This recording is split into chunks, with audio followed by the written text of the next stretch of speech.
आप ये देखिए कि भारत को गौरवान्वित महसूस कराने वाले नीरज चोपड़ा जिस राज्य से आते हैं यानी हरियाणा राज्य, आज वहां कैसे हिंदू मुसलमान के नाम पर सांप्रदायिक संघर्ष होता रहा। देखिए, नीरज चोपड़ा ने अपने साथी खिलाड़ी जो कि पाकिस्तान के खिलाड़ी थे उनका सम्मान किया, उनके साथ फोटो खिंचवाई, वो उनके दोस्त हैं और एक स्पोर्ट्समैन स्पिरिट जो दो खिलाड़ियों के बीच होनी चाहिए वो उनके बीच नजर आती है। तो यहां उन्होंने कोई हिंदू मुसलमान नहीं किया, भारत पाकिस्तान नहीं किया। ये नीरज चोपड़ा हैं, ये हमारे खिलाड़ी हैं जो कभी इस बारे में सोचते भी नहीं, लेकिन हमारे अपने देश में उसी खिलाड़ी के अपने राज्य में क्या होता है अब ये देखिए। हरियाणा के नूह में आज एक बार फिर कुछ हिंदू संगठन शोभा यात्रा निकालना चाहते थे, लेकिन हरियाणा की सरकार ने इसकी इजाजत नहीं दी, क्योंकि इससे पहले जब 31 जुलाई को इसी जगह पर नूह में शोभा यात्रा निकाली गई थी तब हिंदू और मुस्लिम समुदाय के बीच यहां पर सांप्रदायिक दंगे हो गए थे, जिसमें 2 पुलिसकर्मियों समेत 8 लोगों की मौत हो गई थी। अब और तब दंगों की यह आग हरियाणा के कई जिलों में फैल गई थी, इसलिए इस बार नूह में कड़ी सुरक्षा के इंतजाम किए गए और आज नूह के नलहड़ शिव मंदिर में सिर्फ मुट्ठी भर लोगों को ही जाने की इजाजत दी गई और इस दौरान इन लोगों के आईडी कार्ड्स भी चेक किए गए और यह सुनिश्चित किया गया कि कोई भी गैर जरूरी व्यक्ति वहां ना जाए। इसके अलावा आज नूह में इस शोभा यात्रा की वजह से धारा 144 लगा दी गई, स्कूल कॉलेज बंद कर दिए गए, इंटरनेट बंद कर दिया गया और आज नूह एक सांप्रदायिक संघर्ष की प्रयोगशाला में बदल चुका है और इससे ज्यादा दुर्भाग्यपूर्ण और कुछ नहीं हो सकता।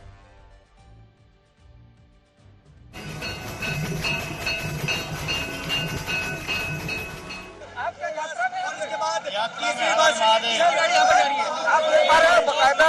3 गाड़ियों में यात्रा के लिए लोग यहाँ पर निकले हुए हैं और बकायदा पुलिस उनको एस्कॉर्ट करी है। तो कहीं ना कहीं ये जो सांकेतिक जो यात्रा है वो जो विश्व हिंदू परिषद के लोग और जो हिंदू संगठन के लोग हैं उनको लेकर पुलिस बकायदा एस्कॉर्ट करके यहाँ से निकली है और बहुत मुमकिन है कि नलहड़ जो महादेव मंदिर है वहां पर इनको ले जाया जाए और दर्शन कराया जाए। हालांकि शोभा यात्रा की परमिशन किसी को भी नहीं दी गई है। शोभा यात्रा की कोई इजाजत नहीं है,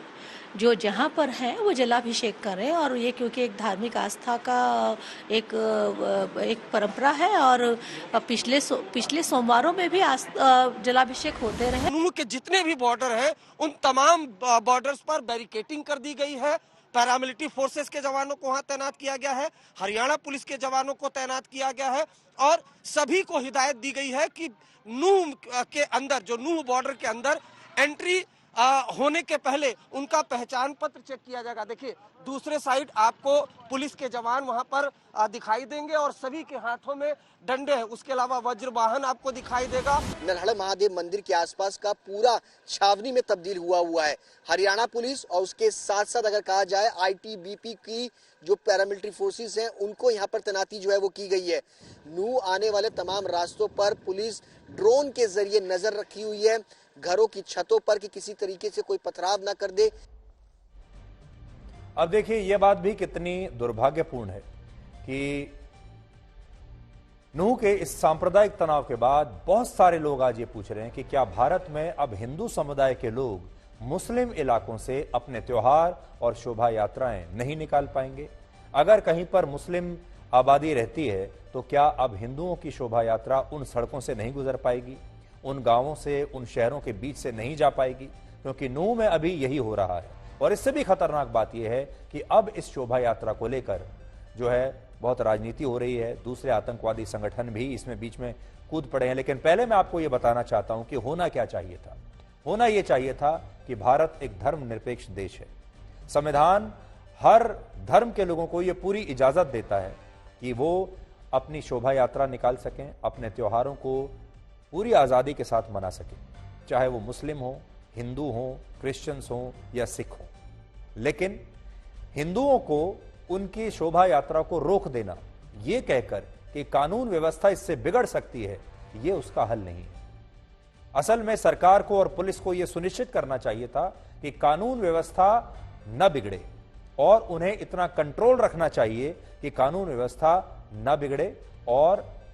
जो ये शोभा यात्रा है ये पूरी आजादी के साथ वहां से निकल सके। इसी प्रकार से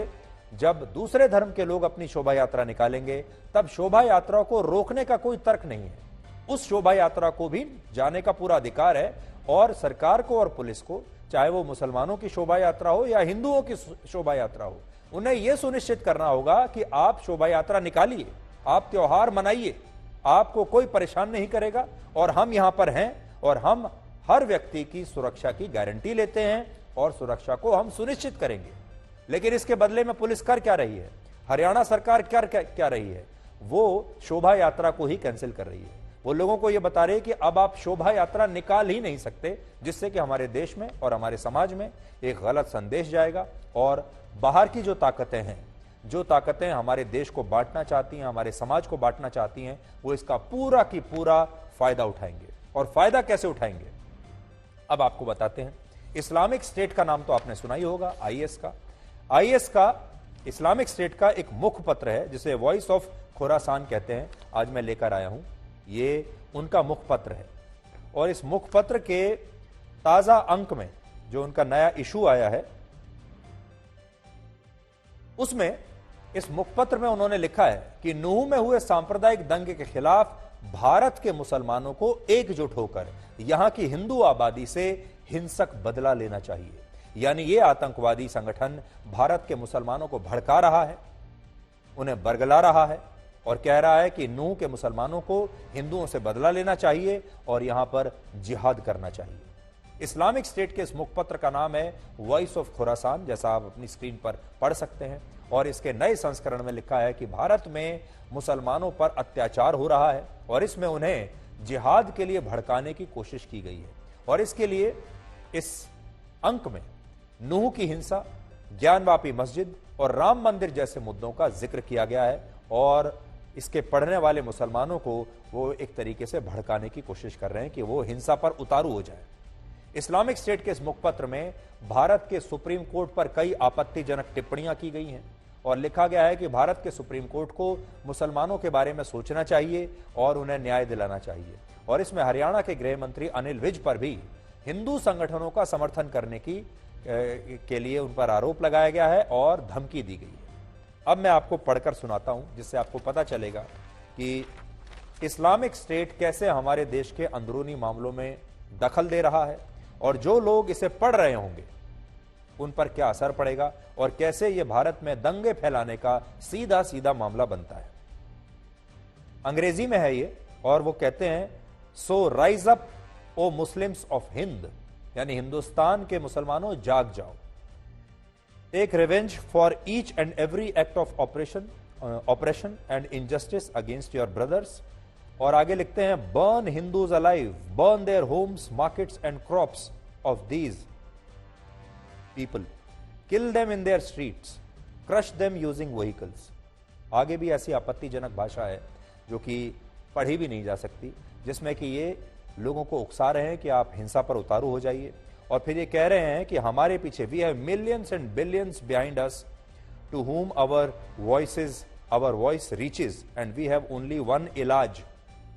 फॉर यू। और वो इलाज क्या है, आगे लिखा है, एक है तलवार और दूसरा है बम धमाका।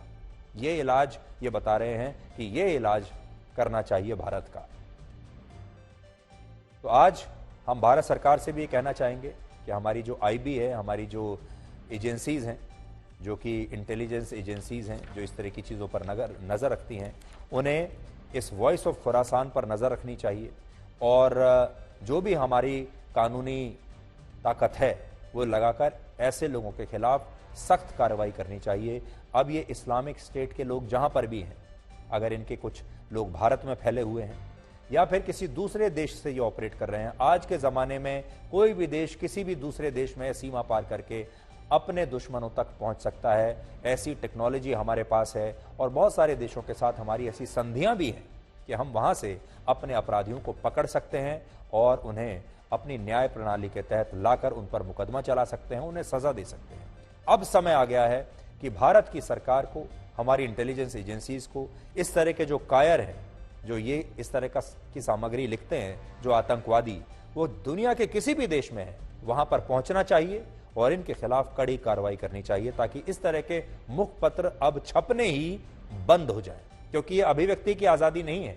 ये मीडिया नहीं है, ये प्रेस नहीं है, बल्कि ये लोगों का ब्रेन वॉश करने की एक कोशिश है और इसे हमें हर कीमत पर रोकना पड़ेगा। अब बड़ी बात यह है कि इस्लामिक स्टेट के इस मुखपत्र में जो बातें लिखी हैं वही बातें पश्चिमी मीडिया भी कहता रहा है, और देखिए वही नैरेटिव आ जाता है जो इसने लिखा है और जो हमारे देश के जो मुट्ठी भर लोग कहते हैं हमारे देश के बारे में, हमारी बदनामी करते हैं, वो मुट्ठी भर लोग हमारे देश के खिलाड़ियों को भी बांट देते हैं। हमारी टीम का ब्रेकअप हमारे सामने लाकर रख देते हैं कि इसमें कितने हिंदू हैं, कितना मुसलमान हैं, कितने क्रिश्चियन हैं, और ये सारे लोगों की जो बातें होती हैं वो पिक करता है पश्चिमी मीडिया, और उसके बाद भारत की बदनामी शुरू होती है और एक नया नैरेटिव बन जाता है जो ये बताता है कि भारत में अल्पसंख्यक समुदाय खतरे में है, भारत में मुसलमान खतरे में है, और लोग इस पर विश्वास करने लगते हैं। लेकिन इन्हें वो पश्चिमी देश सही लगते हैं जो अपने यहां महिलाओं को सार्वजनिक स्थानों पर यह कहते हुए बुर्का पहनने से रोक देते हैं कि ये जो बुर्का है ये धर्मनिरपेक्षता के खिलाफ है, और इन देशों में फ्रांस का भी नाम है। अब आप देखिए, हमारे देश में तो बात बात पर कह दिया जाता है कि अल्पसंख्यक समुदाय जो है उसकी आजादी खत्म हो गई है, उसे किसी चीज की आजादी नहीं है, उन पर अत्याचार हो रहा है, उनके बच्चे पढ़ाई नहीं कर सकते, स्कूल नहीं जा सकते, वो बुर्का नहीं पहन सकते, उनकी नौकरियां नहीं लगती, उन पर अत्याचार होता है, उनका सामाजिक बहिष्कार होता है। इस तरह की नकली बातें बनाई जाती हैं, लिखी जाती हैं, धीरे धीरे लोग उन पर विश्वास करने लगते हैं। लेकिन देखिए अब फ्रांस में क्या हो रहा है जिससे हमारे देश के लोगों को सीख लेनी चाहिए। फ्रांस में सार्वजनिक स्थानों पर महिलाओं के बुर्का पहनने पर रोक लगाने के बाद अब वहां की सरकार ने अपने यहां स्कूलों में मुस्लिम छात्राओं के अबाया पहनने पर रोक लगा दी है। फ्रांस के शिक्षा मंत्री का यह कहना है कि अगर स्कूलों में किसी छात्रा के कपड़ों से उसके धर्म की पहचान होती है तो यह धर्मनिरपेक्षता की भावना के खिलाफ है, और यह फ्रांस के संविधान की उस मूल भावना के भी खिलाफ है जो देश में यूनिफॉर्मिटी यानी समानता की बात करता है। और इसीलिए फ्रांस के सभी स्कूलों में अब से मुस्लिम छात्राओं पर उनके अबाया पहनने पर रोक लगा दी गई है। अब वहां जो मुस्लिम छात्राएं हैं जो अबाया पहनकर स्कूल जाती थी, अब उन पर रोक लगा दी गई है। अब आप पूछेंगे अबाया क्या होता है? अबाया को आप एक तरह का बुर्का कह सकते हैं। इन दोनों में बस फर्क इतना है कि अबाया में सिर और चेहरा कवर नहीं होता, जबकि बुर्के में सिर और चेहरा कवर हो जाता है और सिर्फ आंखें ही दिखाई देती हैं। तो हमने आपके लिए बनाया है कि अबाया क्या होता है और बुर्का क्या होता है। वर्ष 2004 में जब फ्रांस की तत्कालीन सरकार ने स्कूलों में हिजाब पहनने पर रोक लगाई थी, तब से बहुत सारी मुस्लिम छात्राएं वहां के स्कूलों में हिजाब तो उन्होंने छोड़ दिया लेकिन अबाया पहनना शुरू कर दिया, और वहां की छात्राएं अबाया पहनकर स्कूल जाने लगी, और वो तब से लेकर अब तक यही अबाया पहनकर स्कूल जाती रही हैं। लेकिन फ्रांस की अब मौजूदा सरकार का यह मानना है कि इस तरह की ड्रेस को पहनने से स्कूलों में छात्राओं के धर्म की पहचान करना बेहद आसान हो जाता है, क्योंकि यह धर्मनिरपेक्षता की भावना के खिलाफ है। इसलिए अब वहां इस अबाया पर बैन लगा दिया गया है। अब कोई मुस्लिम छात्रा अबाया पहनकर स्कूल नहीं जा पाएगी।